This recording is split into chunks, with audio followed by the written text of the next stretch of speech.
شراب نوشی کی وجہ کردار کی خرابی نہیں، موڈ کی خرابی ہے۔ شراب نوشی کبھی بھی نشے کی بیماری میں بدل سکتی ہے۔ نشے کی بیماری ہر سٹیج پر قابل علاج ہے۔ مدد حاصل کیجیے کیونکہ وہ ایسا نہیں کرے گا۔ ولنگ ویز سے مدد حاصل کیجیے، کہیں سے بھی مدد حاصل کیجیے، لیکن فوری مدد حاصل کیجیے۔ جس معجزے کے انتظار میں آپ نے بہت دیر کر دی، اب وہ دستک دے رہا ہے۔ مدد حاصل کیجیے، مدد حاصل کیجیے، مدد حاصل کیجیے۔ یہ پوچھنا ہی ساری گڑبڑ ہے کہ میرے ڈیز کتنے ہیں، یہ پوچھنا ہی۔ اصل بات تو یہ ہے کہ جب ڈیز گزر جائیں اور 95 دن پہ کوئی پیشنٹ آ کے کہے کہ جی ابھی کام بنا نہیں، کوئی 15 دن بڑھا دے میرے، یہ ہے وہ چیز جو کہ بتاتی ہے کہ کوئی بندہ بدلنا چاہتا ہے، کوئی بدلنا چاہتا ہے۔ یہ نہیں کہ اچھی وہ جو گڈی گڈی باتیں آپ کہہ رہے تھے نا، کہ والدین گڈی گڈی باتیں سننا چاہتے ہیں اور پیشنٹ کو پتہ ہوتا ہے کہ والدین کیا سننا چاہتے ہیں اور کونسلرز کیا سننا چاہتے ہیں، تو وہ گڈی گڈی باتیں ساری کر لی جائیں اور وہ دن ٹپا دیا جائے جس میں سے آپ گزر رہے ہیں۔ لیکن اصل بات جو ہے وہ اب ہوگی جب اب ہم ایک نیا کام شروع کرنے لگے ہیں کہ پیشنٹس کا ایک گروپ ہوگا جس میں کوئی کونسلر نہیں ہوگا، پیشنٹس کا ایک گروپ ہوگا جس میں کوئی کونسلر نہیں ہوگا، اور پیشنٹ ایک دوسرے سے کنفرنٹیشنل بات کریں گے، وہ جو لوزر سٹوریز ہیں ان کے بارے میں بات کریں گے اور وہ بتائیں گے ایک دوسرے کو کہ وہ ایک دوسرے کے بارے میں کیا سوچتے ہیں۔ مشکل کام ہے نا، اس کو ہم گیم چینجر کا نام دیں گے، گیم چینجر سیشن۔ اس سے ساری گیم بدل جائے گی جب ایک پیشنٹ دوسرے پیشنٹ کو بولے گا کہ یار تم بہت جھوٹ بولنے والے بندے ہو، یار تم بہت لارے لپے لگانے والے بندے ہو، اور تم اندر سے بہت بے ایمان ہو یار، اور اس طرح کی کھل کے باتیں ایک دوسرے کے ساتھ جو کریں گے، تو پہلی دفعہ جب سننے والا سنے گا تو کہنا میں نہیں کہہ رہا، کسی اور نو کہہ رہا۔ پھر دوسری دفعہ اسے بولا کہ یار نہیں تمہیں ہی کہہ رہا ہوں، دیکھو نا تم یہ ہو، تو تم یہ کرتے تھے اور تم نے یوں ایسے کیا تھا، تو تم نے نشے کی خاطر یہ کام بھی کیا تھا، یہ جرم بھی کیا تھا، اپنی ماں کا تم نے سر پھاڑ دیا تھا۔ تو جب سٹریٹ ایسی باتیں کریں گے تو 4-5 دن کے بعد رات کو جب وہ بستر پہ لیٹے گا کہتے یار وہ تمہارے بارے میں بات کر رہے تھے، تو بندہ کہے گا لگتا تو ہے نہیں کہ میری بارے چ گل ہو رہی تھی۔ یہ جو گیم چینجر سیشن ہے میں اس میں سے گو تھرو ہوا ہوں۔ 1992 میں ڈاکٹر ایلبرٹ بنڈورا کے ساتھ میں کچھ کام کر رہا تھا اپنی ذہنی صحت پہ اور اپنے حالات پہ، اور وہاں گیم چینجر سیشن ہوتا تھا کہ جس میں پارٹیسپینٹ کو کہا جاتا تھا کہ تہاڈا بیڑا گرک ہے بالکل، اور میں یہ بات سن کے کہتا تھا اتنی دور سے میں آیا ہوں کچھ سیکھنے کے لیے، کچھ سنورنے کے لیے، اور آپ مجھے کہتے تہاڈا کچھ نہیں ہو سکتا، یو آر میسڈ اپ، تہاڈا بالکل بیڑا گرک ہے۔ تو جب اتنا بڑا آدمی دنیا کا، اتنا بڑا سیکیٹرسٹ جو ہے آپ کو سامنے کہے گا تو جا ٹر جاؤ واپس، تہاڈا کچھ نہیں ہو سکتا، تو آپ سوچ لیں کہ ریئیکشن کیا ہوگا۔ بندے کا دل چاہے گا کہ میں ابھی فوراً چلا جاؤں۔ اور یہ جو سچی باتیں ہیں جو گروپ میں اس طرح گیم چینجر گروپ میں ہوتی ہیں، اس سے سارا ذہن بدلتا ہے۔ یہ جو ایک تسلیاں دینی ہوتی ہیں، یہ جو ایک جو گڈی گڈی باتیں جو کرنے والی بات ہوتی ہے، تو اس سے تو کام نہیں بنتا۔ جب بندہ ایڈکشن کی زندگی گزارتا ہے اور روزانہ اس کو چومکھی لڑائی لڑنی پڑتی ہے، الزامات کا سامنا ہوتا ہے، بے عزتی کا سامنا ہوتا ہے، تو اس کے دماغ کے ارد گرد ایک دیوار تعمیر ہو جاتی ہے، جیسے کہ کسی شاہی قلعے کے ارد گرد اتنی موٹی دیوار ہوتی ہے۔ تو وہ کس لیے ہوتی ہے کہ باہر سے کوئی حملہ آور اندر گھس نہ سکے۔ تو نشے کی بیماری میں آہستہ آہستہ لوگوں کی باتیں سن سن کے ڈٹائی اتنی زیادہ چاروں طرف اپنا حالہ بنا لیتی ہے کہ جیسے ایک دیوار ہوتی ہے کہ سافٹر بات، نرم بات اس میں سے بالکل پینیٹریٹ نہیں کر سکتی، لیکن ایک تھیراپیوٹک بات، ایک سچی بات جب آپ اپنے فیملی ممبر سے کرتے ہیں جو کہ ان آرگیویبل ہو، یعنی جس میں کوئی ایمبیگوٹی نہ ہو، جس میں کوئی گول مول بات نہ ہو، بالکل سچی صاف ستھری باتیں ہوں جو کہ آپ نے اپنے لوڈ ون کے ساتھ کرنی ہے تو اس کا فرق پڑتا ہے. جو میں آپ کو بتا رہا ہوں کہ میں گیا تھا تو میں سمجھا تھا کہ چلو ویکیشن کی ویکیشن ہو جائے گی تو کچھ ہم سیکھ بھی لیں گے, لیکن جا کے وہاں جو بستی پروگرام شروع ہوا ٹیکنیکلی تو میرا روز دل کرتا تھا کہ میں بھاگ جاؤں, لیکن بھاگنے سے بھی مجھے بہت ندامت ہوتی تھی کہ میں فیس نہیں کر سکتا اور میں یہ باتیں سن نہیں سکتا جو کہ مجھے کہی جا رہی ہیں, کیونکہ گروپ ڈسکشن کے بعد میرے خیالات کے وہ چیتھڑے اڑا دیتے تھے. کہتے تھے یو آر میسڈ اپ, تمہارا کچھ نہیں ہو سکتا, یو گو بیک. اور ادھر سے تنقید ادھر سے تنقید جب ہوتی ہے, اور پھر میں سمجھ گیا کہ یہ مجھے سننا پڑے گا. اور گیا میں اس لیے تھا کہ مجھے نشے کے مریضوں کا علاج کرتے ہوئے کئی سال ہو گئے تھے, اور مجھے ہر روز یہ احساس ہوتا تھا کہ جیسے یہ ہیں ویسا ہی میں ہوں. فرق صرف یہ ہے کہ ان کی کھال اتر چکی ہے اور میری کھال ابھی اتری نہیں, میری کھال اترنے والی ہے. لیکن مجھے روز مل مل کے سمجھ آ جاتی تھی کہ from the very core, from the very inside میں اور یہ بس ایک جیسے ہیں. اس لیے میری بنتی بھی بہت تھی, کہیں نہ کہیں ایک جیسے پنچھی ہونے کی وجہ سے بنتی بھی بہت تھی. تو میں کہہ رہا تھا کہ سدھارنے سے پہلے کچھ خود سدھرنے کا تو سامان کر لو. لیکن جب میں جا کے پھنسا اس گروپ میں جہاں ایٹیچیوڈنل ہیلنگ ہوتی ہے, اور جب میں نے سارے کام کرنے شروع کیے تو پھر دردیں ایسے ہی ہوتی تھیں جیسے کہ ٹیکے لگانے سے ہوتی ہیں, جیسے کڑوی دوائی سے برا لگتا ہے, جیسے ریڈیشن سے یا کیموتھراپی سے مشکلات ہوتی ہیں. تو ایسی ہی مشکلات ہوتی ہیں. علاج کسی ایسی چیز کا نام نہیں جسے انٹرٹینمنٹ کہا جاتا ہے. ہر ٹریٹمنٹ ایک جیسا نہیں ہوتا. دنیا میں کئی ماڈل ہیں ٹریٹمنٹ کے. جیسے ایک ماڈل ہے NA کا ماڈل, جس میں وہ لوگ بیٹھے ہوتے ہیں جو نشہ چھوڑ کے بیٹھے ہوتے ہیں, تو ان کے ساتھ جڑ گیا, سمجھیں کہ وہ نشے سے نجات کا سفر اس کا شروع ہو گیا. اور وہ ہفتے میں کبھی 4 دفعہ, کبھی 3 دفعہ, کبھی 5 دفعہ ملتے ہیں, پھر ضرورت کے مطابق کبھی کم, کبھی اسے زیادہ کر دیتے ہیں. پھر وہ ایک دوسرے کو اپنا گرو بنا لیتے ہیں. کسی کا 15 سال کا ایکسپیرینس ہے, کسی کا 1 سال کا ایکسپیرینس ہے. 1 سال والے کے اندر ہر روز نئے سرے سے باغی جاگ اٹھتا ہے, تو وہ 15 سال والے کو پوچھتا ہے کہ میں اس کو کیسے سلاؤں. یہ جو ہر روز نئے سرے سے میرے اندر ایک بغاوت ہو جاتی ہے, تو میں اس بغاوت کو کیسے ٹھنڈا کروں. اور ایک ماڈل یہ ہمارا ماڈل ہے کہ جس میں داخل ہی صرف اس مریض کو کیا جاتا ہے کہ جو کہتا ہے میں نے نشہ نہیں چھوڑنا, میں تو کرتے رہنا ہے, کر لو تسی جو مرضی, اور میں نے تو بالکل نہیں چھوڑنا. اور یا تو اس کو گھر والے ڈسیپشن سے لاتے ہیں یا پھر ٹیم جا کے ان کو لے کے آتی ہے. اور ایسے لوگوں کے ماڈل میں پہلا پڑاؤ جو ہوتا ہے وہ اس جگہ ہوتا ہے جہاں مریض نشہ چھوڑنے کی چاہت پال لے, جہاں تمنا پال لے. کسی دن یا کسی رات اس کے اندر ایک تبدیلی آ جائے اور وہ نشہ نہ چھوڑنے کی ضد چھوڑ دے اور نشہ چھوڑنے کے بارے میں باتیں کرنے لگے, ایکٹ ایز ایف, اور پھر دل سے ایک سلگتی ہوئی تمنا پال لے اپنے دل میں. اور یہ پہلا پڑاؤ ہے جو کہ بڑا اہم ہے, جس کے دس happens every day, it happens کہ آج اس کے اندر ہو گیا, آج اس کے اندر ہو گیا. آپ کو اپنے پیشنٹ کے اندر جب نظر نہیں آتا تو آپ کو بڑی تکلیف ہوتی ہے کہ اچھا ہم لائے تھے اس کو اس لیے کہ اس کے اندر یہ چراغ جلنے لگے, تمنا جلنے لگے کہ یہ اس نے نشہ چھوڑنا ہے. لیکن آج بھی جب آپ ملے تو اس نے کہا منو لے جاؤ نہیں تو پھر میں چھڈاں گا نہیں تانوں, میں پھر اور بھی نشہ کروں گا. تو یہ تو آپ بڑے مایوس ہوتے ہیں. لیکن اس اینڈ پہ جب ہم لوگ اپنے پیشنٹس کو دیکھ رہے ہوتے ہیں تو ہم کہتے ہیں اچھا وہ اس میں جاگ پڑا, یہ اس میں چراغ جل گیا, اس میں روشنی ہو گئی. اور پھر جن میں نہیں ہوئی ہوتی روشنی ان کے اوپر کام کرنے کا حوصلہ ملتا ہے. تو یہ پہلا پڑاؤ یہ ہوتا ہے کہ جو بالکل نہیں چاہتا نشہ چھوڑنا وہ نشہ چھوڑنے لگے, یعنی اپنے دل کے اندر یہ تہیا کر لے کہ میں نے چھوڑنا ہے. اور پھر آہستہ آہستہ وہ پکا ہوتا جائے, پھر پختہ ہوتا جائے کہ جی مشکل بھی ہوگی تو میں نے چھوڑے رکھنا ہے.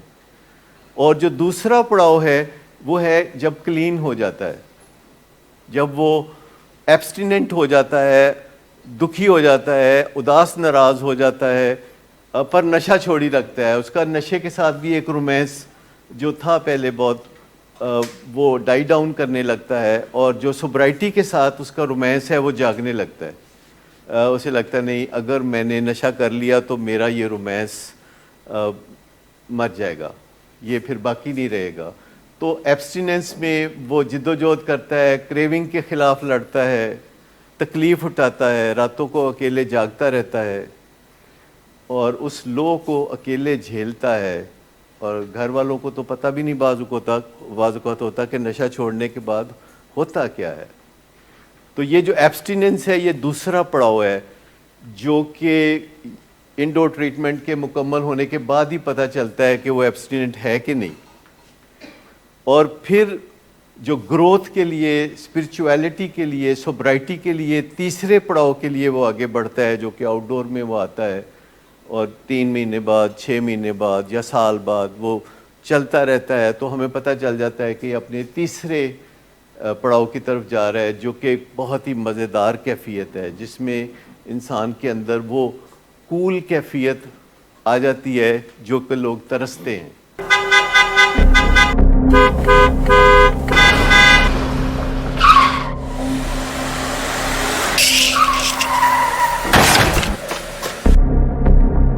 گھٹیا انسان, اتنی دیر سے گیٹ کیوں کھولا؟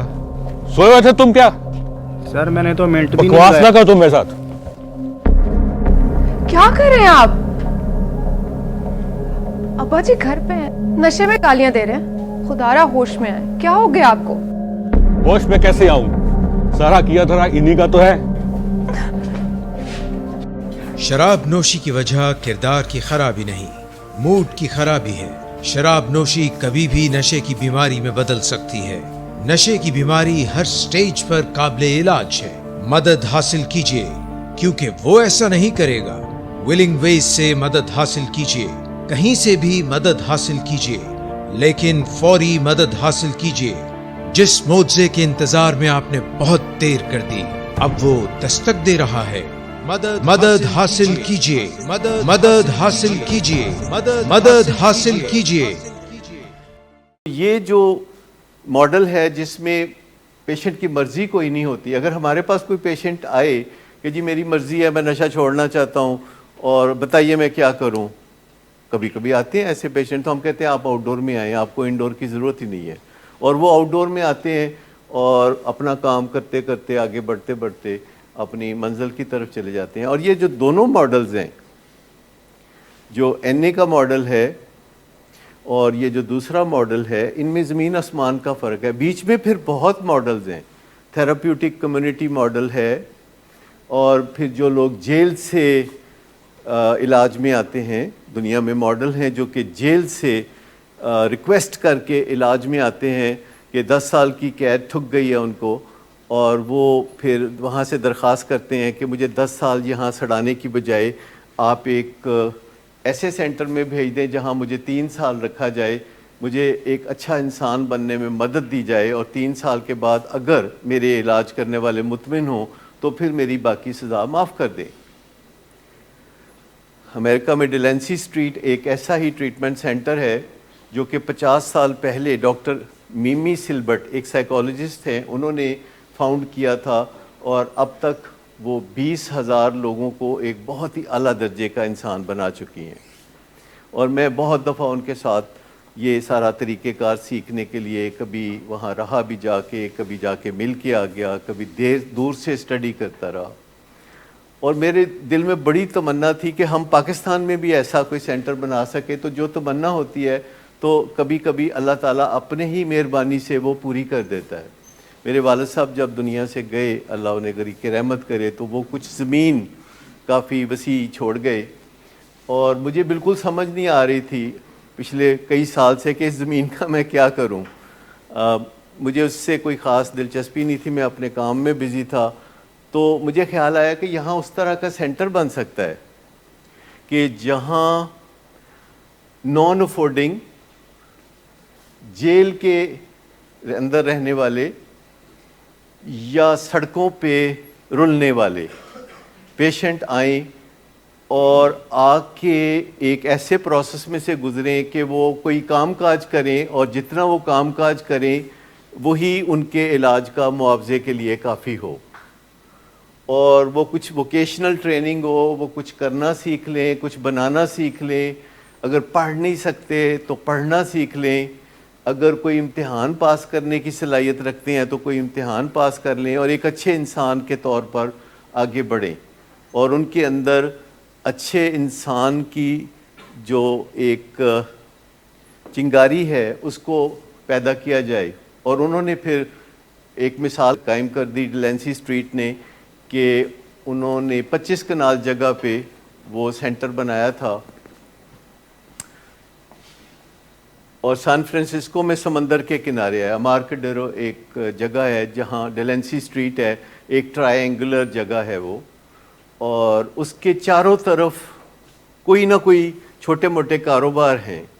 یعنی آپ یوں سمجھیں کہ ایک ٹرائنگولر جگہ ہے اور باہر کوئی موٹر مکینک کی شاپ ہے، کوئی لانڈری شاپ ہے، کوئی ریسٹورنٹ ہے، کوئی چائے خانہ ہے۔ وہ در حقیقت سارا ڈیلنسی اسٹریٹ کے ہی انڈر کام ہوتا ہے، اور اس میں کام کرنے والے وہی ہوتے ہیں جو کبھی جیل سے آئے تھے اور اچھے انسان بننے کے بعد وہ یہ کام کرنے لگے۔ پر ان کے کچھ اور کام بھی ہے، جیسے کیٹرنگ کا بزنس، لوگوں کے شادی بیاہ میں کھانا وانا بنا کے دینا اور سرو کرنا، یا پھر جو موونگ کمپنی، لوگ گھر چینج کرتے ہیں تو اپنے گھر کا سامان وہ خود چینج نہیں کرتے ہماری طرح کمر پہ لاد کے، وہ کسی کو ٹھیکہ دیتے ہیں امریکہ والے کہ ہمارا جو گھر ہے اس کا سامان فلاں گھر میں شفٹ کر دیا جائے، ایسے طریقے سے کہ ہمیں پھر چیز ڈھونڈنے میں مشکل پیش نہ آئے، اور اس میں سونا چاندی زیورات بھی شامل ہے۔ تو جو بیسٹ موونگ کمپنی ہے کیلیفورنیا کی، وہ ڈیلنسی اسٹریٹ کی موونگ کمپنی ہے، اور اس میں ایکس کانوکٹ جن کو 10 سال کی قید ہوئی تھی، جو نشے کی بیماری میں بھی مبتلا تھے اور ساتھ کانوکٹ ہو گئے کسی جرم کی وجہ سے، تو وہی لوگ ہیں جو وہاں کام کرتے ہیں۔ وہاں کوئی بہت زیادہ سائیکالوجسٹ نہیں، سوائے ایک ڈاکٹر میمی سلبرٹ کے جو کہ سائیکالوجسٹ ہیں، باقی وہی جو کہ برائی سے توبہ کرتے ہیں، تو پھر وہ جو لائف سکل سیکھتے ہیں وہ نئے آنے والوں کو وہ لائف سکل سکھاتے ہیں۔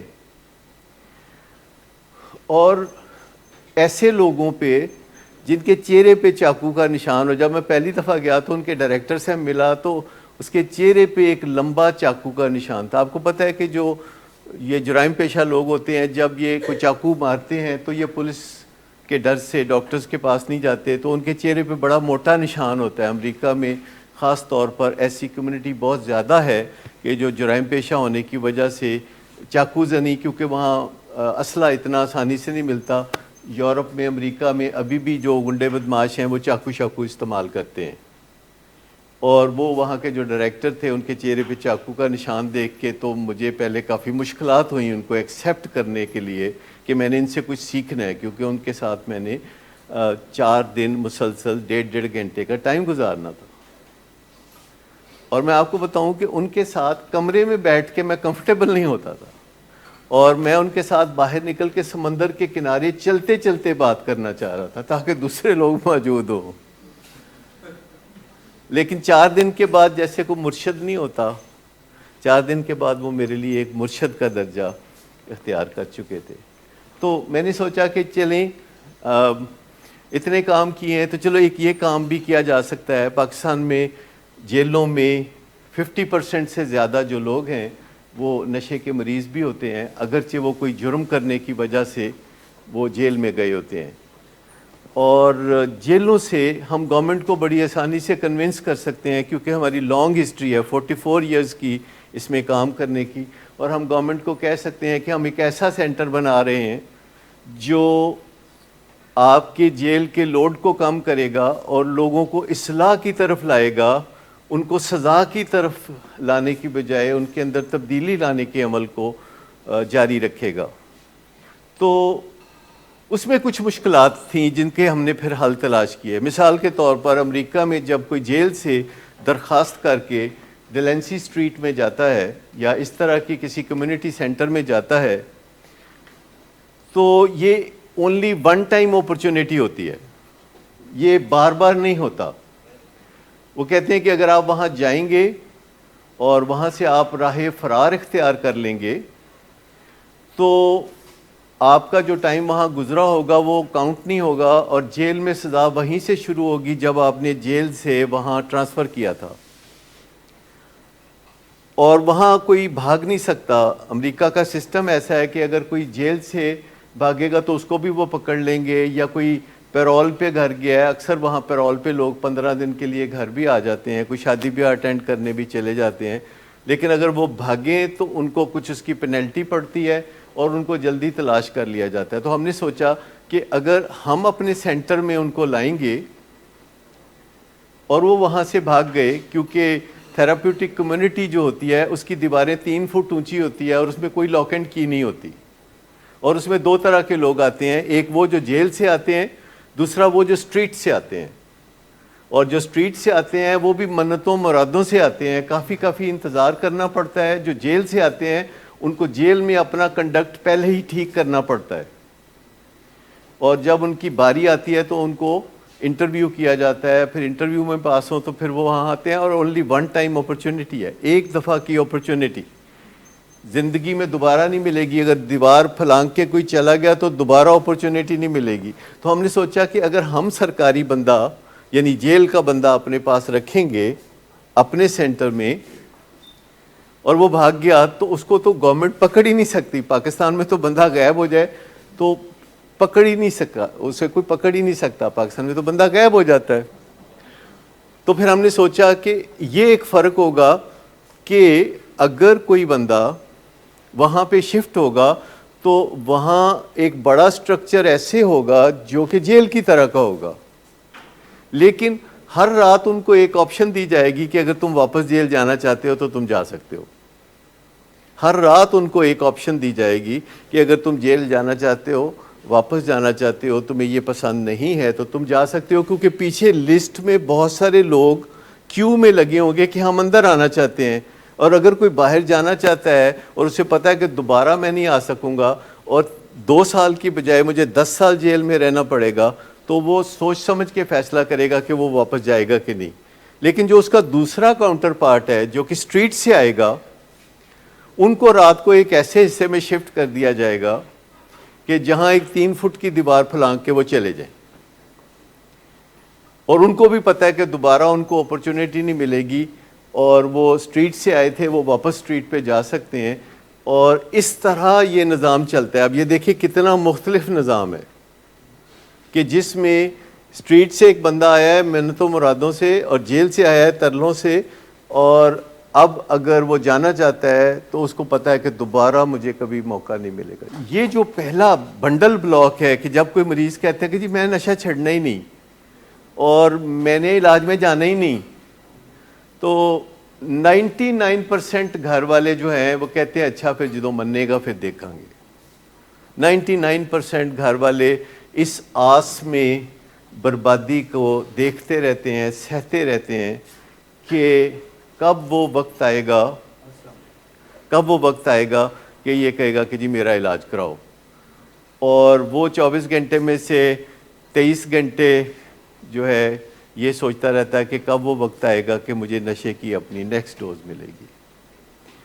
لیکن آپ دیکھتے ہیں کہ یہاں پہ میں روز دیکھتا ہوں، اور آپ کو اس خوشی کا شاید تصور بھی نہ ہو کہ جو ملتی ہے کہ کوئی بدل جاتا ہے۔ جب وہ جو ٹرانسفارمیشن ہے، آپ سب لوگ سمجھتے ہیں کہ اس کا نشہ چھوڑنے سے تعلق ہے، لیکن اس کا تعلق ایکچولی لائف سکل سے ہے، جن کے بارے میں ہم بات کر رہے ہوتے ہیں، جس کے ہم بھی سٹوڈنٹ ہیں، لائف سکل کے ہم بھی سٹوڈنٹ ہیں، اور لائف سکل کے سٹوڈنٹس ہمارے پیشنٹ کے والدین کو بھی ہم بنا دیتے ہیں۔ انہوں نے کبھی سوچا بھی نہیں ہوتا کہ یہ جو ہم جا رہے ہیں ولنگ بیس تو یہ ہمیں دوبارہ سکول میں ڈال دیں گے، انہوں نے کبھی سوچا بھی نہیں ہوتا۔ وہ سمجھتے ہیں ہم تو مزے سے کاروبار کر رہے ہیں، ہم تو ٹھیک ٹھاک ہیں، ہمارا تو کوئی مسئلہ ہی نہیں ہے۔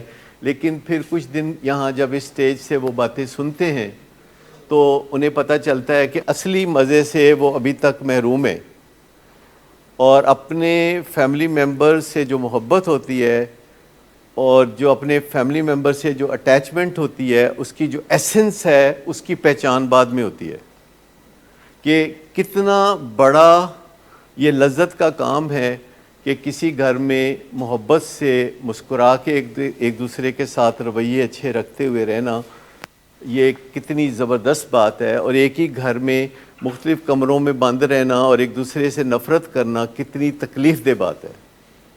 تو فیملی ممبرز کو بھی بعض اوقات میں دیکھتا ہوں کہ وہ شروع میں تو ہمارے پریس کرنے سے، ہمارے پرسویٹ کرنے سے آتے ہیں یہ سیکھنے والے پروسیس میں، لیکن بعد میں وہ خود ہی آنا شروع کر دیتے ہیں. تو اصل چیز جو ہے جس پہ ہم کام کرتے ہیں وہ لائف سکلز ہے. کبھی شاید ہم نے کم ہی کہا ہو کہ یار نشہ نہ کریا کرو. آپ میں سے کبھی کسی کو ہم نے براہ راست یہ فکرہ نہیں بولا ہوگا، لیکن یہاں جو بات ہوتی ہے وہ لائف سکلز کی بات ہوتی ہے. اور جب وہ لائف سکلز پیشنٹ سیکھتے ہیں اور فیملی ممبر سیکھتے ہیں تو وہ ایک دوسرے کے ساتھ جمع نہیں ہوتی، وہ ملٹیپلائی ہو جاتی ہیں. ایڈکشن کی جو ٹریٹمنٹ ہے جس میں ایبسٹیننس آپ کی بہت اہم گول ہے، لیکن میں آپ کو بتاؤں کہ اصل چیز ایبسٹیننس کے ساتھ ساتھ پیچھے جو لائف سکلز ہیں یا نالج ہے وہ اصل چیز وہ ہے. لیکن اس کی راہ میں بہت بڑی رکاوٹ جو ہوتی ہے کہ جب کسی مریض کے علاج میں چلتے چلتے بہتری آنے کے قریب ہوتی ہے تو اسی ٹائم پہ ان کے جو فنڈز ہوتے ہیں نا ٹریٹمنٹ کے، وہ ڈرائی اپ ہونا شروع ہو جاتے ہیں. اور جو دوسرا جو ہم نے اب سوچا ہے یعنی 44 ایئرس کے ایکسپیرینس کے بعد کہ جس میں کبھی فنڈز ڈرائی نہ ہوں، یعنی جب کوئی ہمارے علاج میں کوئی آتا ہے تو وہ اپنی خالی ذات کو لے کے آتا ہے، کوئی فنڈ لے کے نہیں آتا، تو اس کے فنڈز کیا ڈرائی ہونے ہیں. لیکن آپ نے دیکھا کہ یہاں پہ بعض اوقات جو سب سے بڑا ہڈن فیکٹر ہے کسی بھی ٹریٹمنٹ کے قبل از وقت پری میچیورلی اینڈ ہونے میں، وہ فنڈز کا ڈرائی اپ ہونا ہوتا ہے، جس سے کہ سارے کیے کرائے پہ پانی پھر جاتا ہے اور الٹی کلا بازیاں لگاتا ہوا مریض اپنے اسی ڈچ میں جا گرتا ہے. تو ان سب مسئلوں کو ہم کوشش کریں تو مل جل کے حل کر سکتے. گڈ آفٹر نون سر. گڈ آفٹر نون. سر ایک کلائنٹ بہت دیر سے آپ کا انتظار کر رہے ہیں. کیا تمہیں کس نے کہا تھا اپائنٹمنٹ دینے کو؟ سر کل شام آپ ہی نہیں تو کہا تھا. جھوٹ بولتی ہو تم. میں نے تمہیں کب کہا تھا؟ تم سب جھوٹ بولتے ہو مجھ سے. شراب نوشی کی وجہ کردار کی خرابی نہیں، موڈ کی خرابی ہے. شراب نوشی کبھی بھی نشے کی بیماری میں بدل سکتی ہے. نشے کی بیماری ہر سٹیج پر قابل علاج ہے. مدد حاصل کیجیے کیونکہ وہ ایسا نہیں کرے گا. ولنگ ویز سے مدد حاصل کیجیے، کہیں سے بھی مدد حاصل کیجیے، لیکن فوری مدد حاصل کیجیے. جس معجزے کے انتظار میں آپ نے بہت دیر کر دی اب وہ دستک دے رہا ہے. مدد حاصل کیجیے، مدد حاصل کیجیے، مدد حاصل کیجیے.